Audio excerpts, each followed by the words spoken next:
Okay, imagine this. You're driving, right? And you've got this huge expanse of Lake Superior just sparkling right beside you, pine-scented air. Mm. And ahead, you feel this pull towards, deep woods, real wilderness. That's what we're diving into today, a Minnesota road trip. Yeah. Charting that course from Silver Bay on the shore all the way inland to Ely.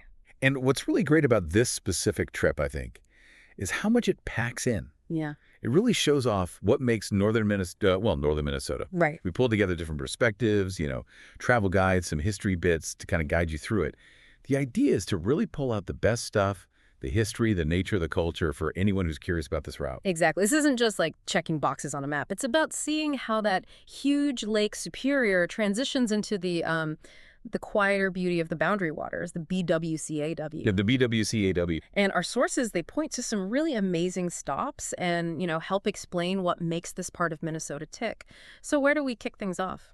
Okay, so we start right there on the shore, Lake Superior, Silver Bay. And it's interesting, Silver Bay is actually pretty young compared to some other towns along the North Shore, established 1956. Wow, okay. Its whole reason for being, really, is tied up with the taconite industry starting up. Ah, and that taconite link, that gives us our first really intriguing spot. Black Beach. It's right in Silver Bay. Yep. And the name isn't kidding, is it? The sand is actually black. It really is. It comes from those fine taconite tailings, the leftover rock particles that went into the lake years ago. Right.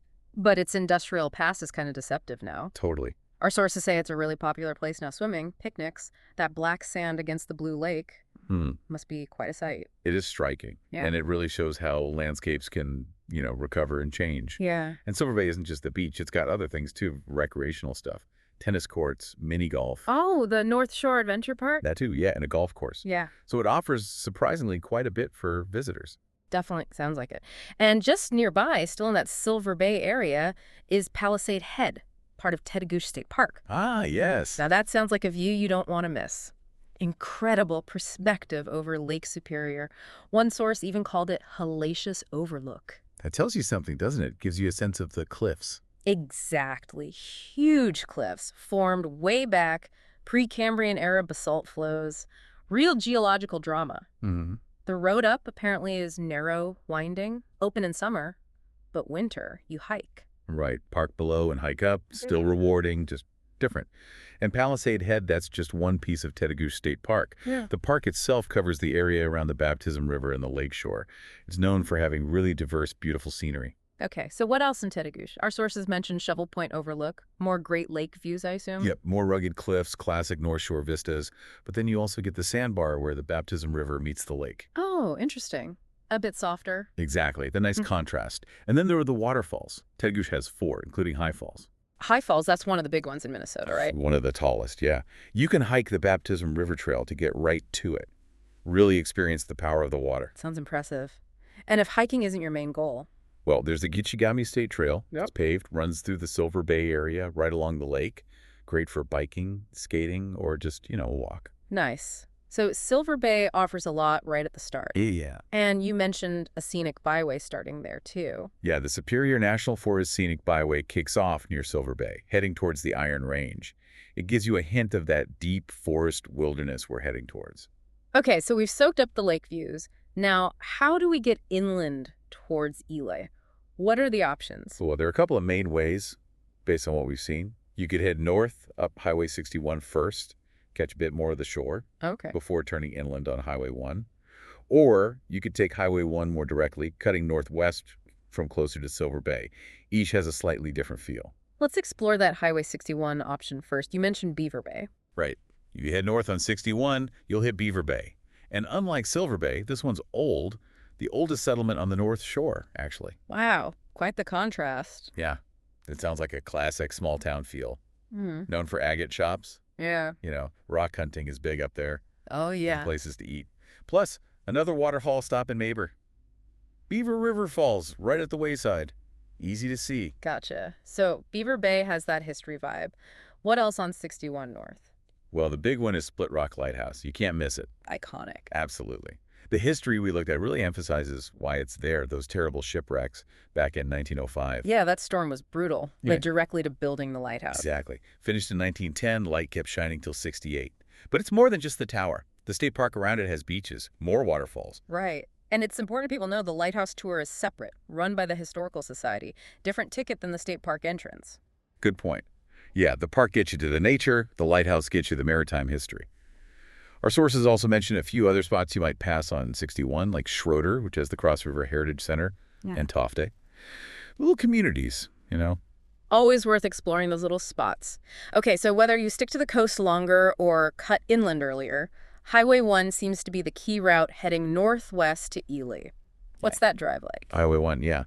It's consistently described as really scenic. You're driving right through the Superior National Forest. Deep woods feel. Definitely. And one of the first communities you might hit is Finland, appropriately named, settled by Finns. Strong heritage there. Finland, okay. Anything specific to check out? Well, the sources highlight the Finland Farmers Market. Runs mid-June to early October. Sounds like a great spot for local produce, crafts, that sort of thing.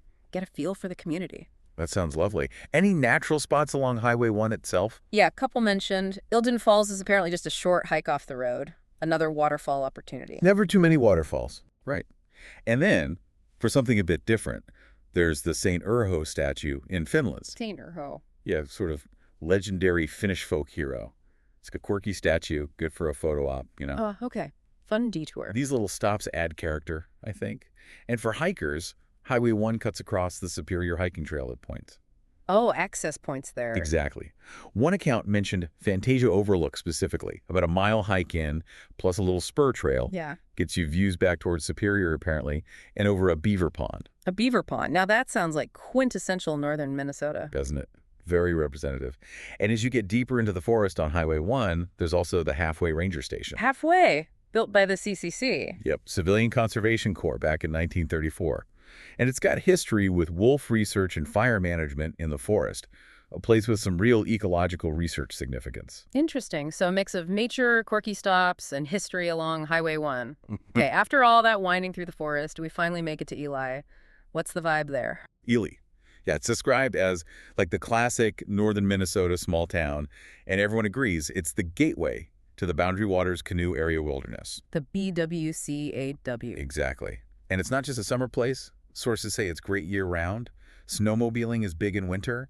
Hiking, lakes in the summer. An all-season spot. What about culture in Ely? Definitely has its own flavor. There's the Dorothy Molter Museum. You know, the root beer lady. Oh, I've heard of her. Sold root beer to canoeists way out in the wilderness. That's the one. You can learn about her life and even grab a glass of root beer there. Cool. And then there's the Ely Folk School. Sounds fascinating. They offer classes cooking, foraging, pottery, woodworking, all sorts of hands-on stuff for all ages. Wow, that sounds like a great way to connect with the place. Foraging classes. Interesting. Yeah, these places really give you insight into the town's spirit, its connection to the wilderness. Dorothy Molter especially highlights that link between the community and the BWCAW. And the folk school keeps those traditions alive. And I bet there's some good shopping, too. Local stuff. Oh, yeah. Sources mention downtown Ely's, places like Elyware, Paragus, which is huge for outdoor gear, but also gifts, Mealy's, wintergreen northern wear for serious cold weather gear. You can definitely find unique things. Good to know. And food, I assume. Always important. Briefly mentioned, but yeah, you'd expect some good local spots in a town like that. But fundamentally, Ely's an outfitter town. Right. For the BWCA trips. Exactly. That's where you get your permits, rent canoes, gear up. And the sources really stress how unique the BWCAW is. No roads, just canoe routes. Untouched nature. True wilderness experience. For sure. You can get guides too if you're not experienced. Sounds amazing. But what if you're not doing a full-on BWCAW trip? Still stuff to do around Ely. Oh, absolutely. Lots of hiking trails nearby. One mentioned is the Bass Lake Trail. It has this interesting backstory about a washed-out sluiceway changing the lake level. Huh. Geological history right there. Yeah. Canoeing on lakes just outside the wilderness boundary, too. And in winter, dog sledding is apparently a big thing, December to March. Dog sledding. Okay, that's cool. And just driving around Ely can be rewarding. The Echo Trail, as mentioned, starts paved, turns to gravel. Good for spotting wildlife, finding little lake access points for picnics. Nice. And Ely seems like a good base camp, too, for exploring further out. Definitely. Several major attractions are reasonably close. You've got the International Wolf Center. See actual wolves? Yep, see a pack, learn about them. And the North American Bear Center for black bears. Then there's the Sudan Underground Mine State Park. You can tour Minnesota's first iron ore mine. Go underground. Yeah. Wow. And even Voyageurs National Park isn't that far, to the northwest, if you want even more water-based wilderness exploration. Kayaking, houseboats. Exactly. And closer to Ely itself, there's Cowichibee Falls. Yeah. Easy access, short trail loop, more beautiful waterfalls. Man, seems like you could spend a whole vacation just based in Ely. You really could. It offers access to so much. Well, this has been quite the journey, just talking about it. This road trip from Silver Bay to Ely, it really does sound like it weaves together the best of the North Shore lake views with that deep wilderness feel and the charm of Ely. It really does. The sources we look through, they paint a picture of a trip with immense variety. Dramatic views, quiet forests, history, local culture. Yeah. There's something for pretty much everyone along that route. Yeah, a real tapestry of experiences. It's a journey that just seems packed with potential discoveries. So maybe the final thought for you listening is, what kind of discoveries, what kind of aha moments are waiting for you on this trip? Is it seeing that unbelievable black sand? Or maybe that huge view from Palisade Head? The quiet drive through the Superior National Forest? Or maybe connecting with Dorothy Molter's story. Yeah. Or getting inspired to actually plan that BWCAW canoe trip. Exactly. Whatever it is, northern Minnesota clearly has a lot to offer. It might be worth checking out, the state park websites, maybe the tourism sites for Lake County or the Ely area, just to start dreaming and planning. Good idea. Lots of resources out there to help you map out your own adventure.